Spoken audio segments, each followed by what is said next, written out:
könül. Xumar baxmaq göz qaydasıdır.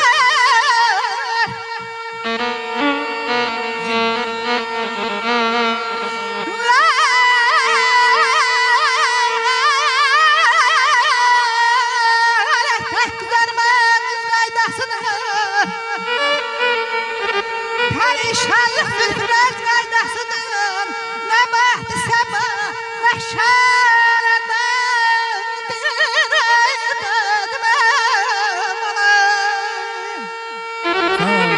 Yüz yaşa. Bir ey könül vardı şərafətdə lətafət bu gecə. Hüseyin balamız üçün qurulub məclis bu gecə. Xalqimiz qüssə-i qəmdən uzaq olsun ya Rəbb. Bu şəfa məclisinə gəlməsin afət bu gecə. Dost, tanış, qohum, qardaş, hamı, sirdaş yığılıb bu məclisə gəlib bu gecə.